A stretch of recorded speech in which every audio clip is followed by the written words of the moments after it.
সুপ্রিয় বন্ধুরা, আমার ভাবনার জগতে আপনাদেরকে স্বাগত।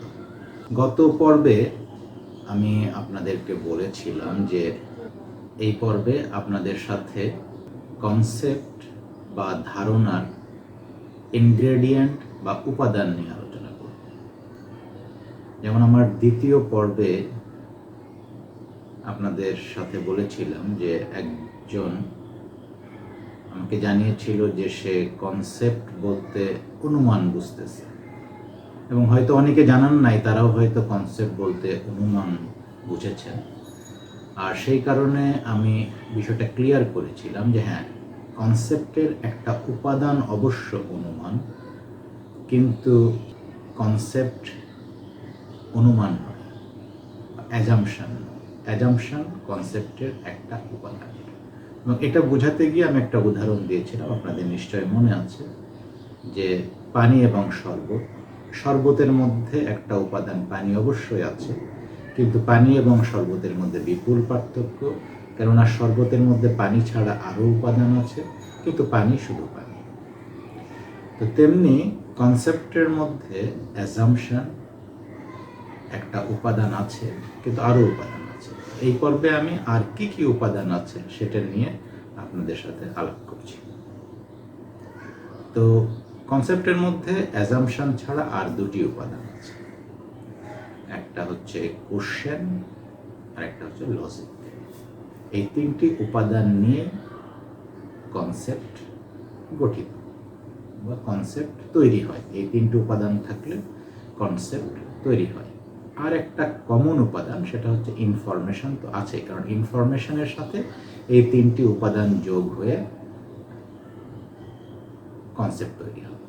ইনফরমেশন লেভেল থেকে কনসেপ্ট লেভেলে চলে আসে তখন যখন ইনফরমেশনের সাথে এই তিনটি উপাদান কোশ্চেন, অ্যাজাম্পশন এবং লজিক দিয়ে যুক্ত হয়। তো এই তিনটি উপাদান তথ্যের সাথে যুক্ত হওয়ার পরে কিভাবে কনসেপ্ট তৈরি হয়, সেই কনসেপ্টের প্রসেসটা বোঝানোর জন্য আমি একটি কাহিনীর সাহায্য নিই, এবং সেই কাহিনীটা আপনারা সবাই জানেন, আমি জানি। কাহিনীটা হচ্ছে নিউটনের মহাকর্ষ শক্তি আবিষ্কারের কাহিনী। কাহিনীটা আপনারা জানেন, তারপরেও আমি সংক্ষেপে বলছি। কাহিনীটা কি ছিল, যে নিউটন একদিন আপেলের গাছের নিচে বসেছিল, হঠাৎ একটা আপেল মাটিতে পড়ল। তো নিউটন প্রশ্ন করলো যে আপেলটা কেন উপরে না গিয়ে এটা মাটিতে এসে পড়ল। তো এই যে আপেল মাটিতে পড়লো, এটা কিন্তু একটা ইনফরমেশন ছিল, এবং এই ইনফরমেশনটা কিন্তু নিউটনের কাছে নতুন ছিল না। ধরেন নিউটন যখন ওই আপেল গাছতলায় বসেছিল, তখন তার বয়স ছিল একটা, যদিও সে বয়স নিয়ে নানান রকমের কথা আছে, যে বয়সই থাকুক, ধরি যে অনেকে বলে 13, অনেকে 15, অনেকে 18, 19, আমি যদি সবচেয়ে কম বয়সটাও ধরি 13, তো এই 13 বছরে এই ইনফরমেশন কিন্তু বারবার তার কাছে এসেছে যে কোনো জিনিস উপর থেকে নিচে পড়ে। ইনফরমেশন হিসেবে এটা কিন্তু তার কাছে নতুন ছিল, কিন্তু যখন এই ইনফরমেশনের গায়ে সে একটা প্রশ্ন চিহ্ন লাগিয়ে দিল, অর্থাৎ এই ইনফরমেশনের সাথে যখন সে প্রশ্ন যোগ করলো, কোশ্চেন যোগ করলো, কেন এটা নিচে পড়লো, কেন উপরে গেল না, কেন পাশে গেল না, তখন এটা কনসেপ্ট হওয়া শুরু হলো। এই প্রশ্ন করার পরে, কোশ্চেন করার পরে সে কি করলো, কোশ্চেনের নিজেই একটা উত্তর খোঁজার চেষ্টা করলো। সেই উত্তর খোঁজার জন্য সে কিছু অ্যাজাম্পশন, কিছু অনুমান করল। সেই অনুমানটা কি ছিল, যে হতে পারে নিচ থেকে মাটি তাকে টানছে, অথবা ওপর থেকে কিছু তাকে ধাক্কা দিচ্ছে, অথবা পার্শ্ব থেকে তাকে কিছু ধাক্কা দিচ্ছে। এই অ্যাজাম্পশনগুলো সে করল। তাহলে অ্যাজাম্পশনটা কিন্তু করলো সে ডাইমেনশনালি। অ্যাজাম্পশন যেটা আছে, সে অ্যাজাম্পশনটা হবে ডাইমেনশনালি।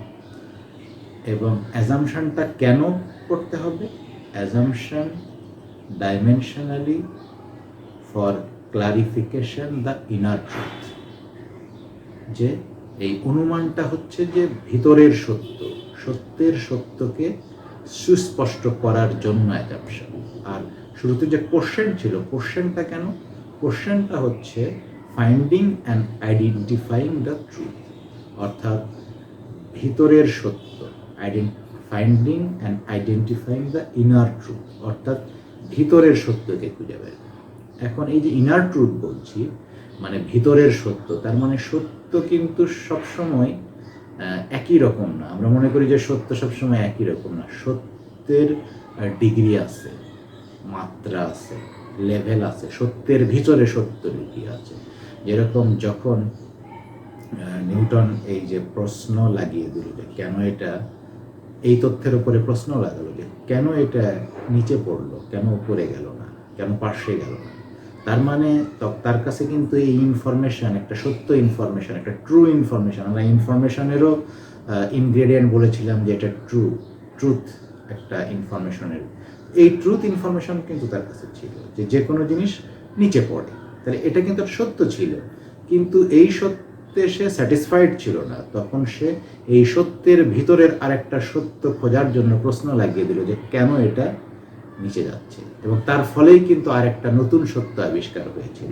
তো সত্য সবসময় স্থির নয়, সত্য কিন্তু চলমান, এবং সত্যের অনেক রূপ আছে, সত্যের ভিতরে সত্য আছে, সেটা কিন্তু আমরা এই কাহিনী থেকেই প্রমাণ করতে পারি। তো আসলে প্রশ্নটা কনসেপ্টের জন্য প্রশ্নটা কেন করতে হবে?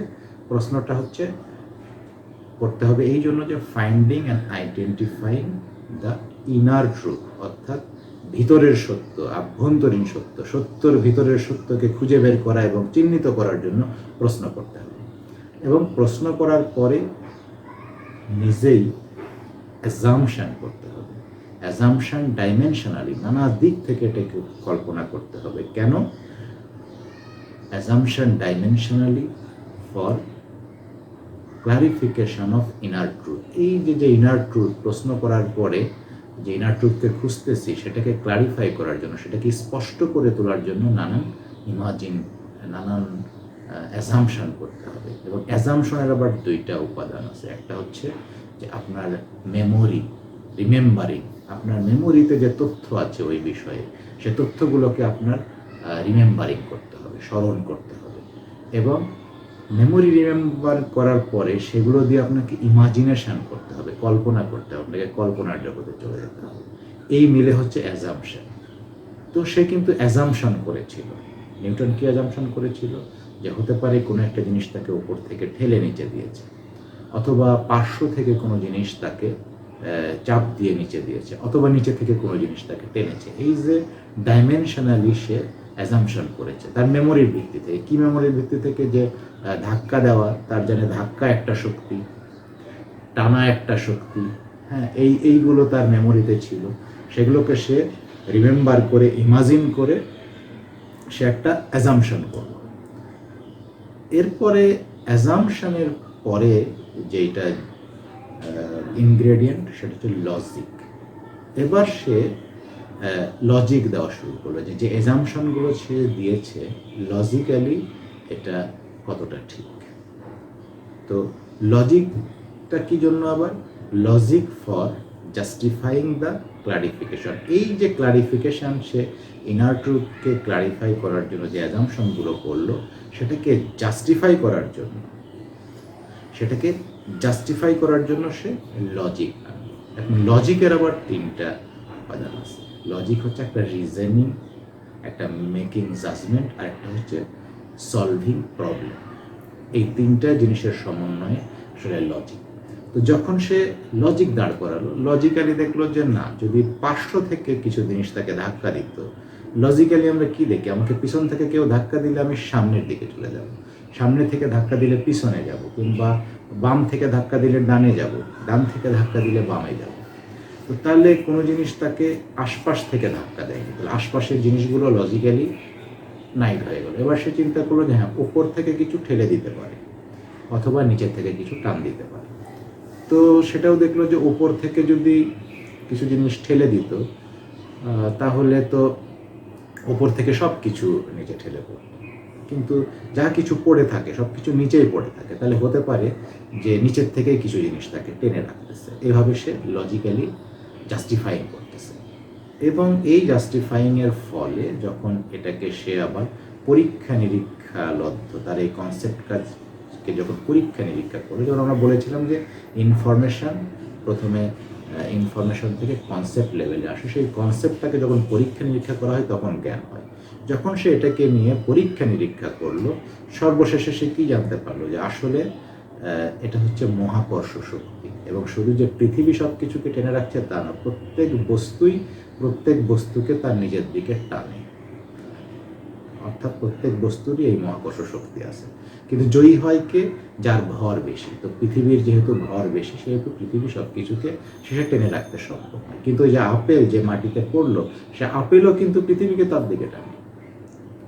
তো যাই হোক, আমি সেই থিওরিতে যাচ্ছি না, কিন্তু কি হলো, এইভাবে একটা ইনফরমেশন যে সব কিছু ওপর থেকে নিচে পড়ে, সেই ইনফরমেশনের সাথে যখন ইনফরমেশনকে যখন কনসেপচুয়ালাইজ করা হলো তিনটা এলিমেন্ট দিয়ে, কোশ্চেন করে, অ্যাজাম্পশন করে এবং লজিক্যালি, তখন সেটা জ্ঞানের স্তরে আসলো এবং সেটাকে পরীক্ষা নিরীক্ষা করে একটা জ্ঞানে রূপান্তরিত হবে। তো তাহলে আমরা শেষ করার আগে জাস্ট আমি আবার ফাইনালি আপনাদেরকে মনে করে দিচ্ছি যে কনসেপ্টের তিনটা উপাদান। একটা হচ্ছে কোশ্চেন কি জন্য?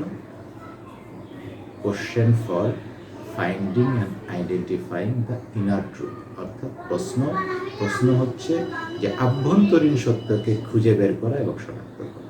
সেকেন্ড এলিমেন্ট হচ্ছে assumption dimensionally for clarification of inner truth, সেই আভ্যন্তরীণ সত্যকে স্পষ্ট করার জন্য অ্যাজাম্পশন করে, এবং অ্যাজাম্পশন করার জন্য আবার দুইটা এলিমেন্ট লাগে। একটা হচ্ছে আমাদের স্মৃতিকে রিমেম্বার করতে হয়, স্মৃতিকে স্মরণ করতে হয়, আর একটা হচ্ছে ইমাজিনেশন বা কল্পনা।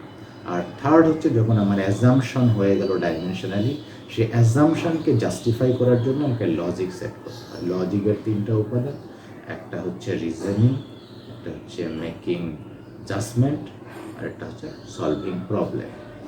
এবং লজিক কিন্তু ম্যাথমেটিক্স শেষে কী করি আমরা? অঙ্ক করে শেষে অঙ্কের একটা রেজাল্ট বের করি, এটা সলভ। তো ম্যাথমেটিক্স কিন্তু লজিক্স। তো ইন এ সেন্স আপনি এটাকে ম্যাথমেটিক্সও বলতে পারেন। কনসেপ্টের ইনগ্রেডিয়েন্ট আমরা পেয়ে গেলাম, তিনটা ইনগ্রেডিয়েন্ট, একটা হচ্ছে কোশ্চেন, একটা হচ্ছে অ্যাজাম্পশন, আর একটা হচ্ছে লজিক। আর এই তিনটা ইনগ্রেডিয়েন্টের সাথে কি যোগ হয়? ইনফরমেশন। মানে ইনফরমেশনের সাথে এই তিনটা ইনগ্রেডিয়েন্ট যে যুক্ত হয়, তখন এটা কনসেপ্ট তৈরি হয়। এবং কনসেপ্টকে যখন আমরা পরীক্ষা নিরীক্ষা করে আরও পিউরিফাই করি, তখন সেটা নলেজ হয়। আশা করি কনসেপ্ট আপনাদের কাছে অনেকটা সুস্পষ্ট হয়েছে। আজকের মতো এখানে বিদায় টানছি। ভালো থাকবেন সবাই। আল্লাহ হাফেজ।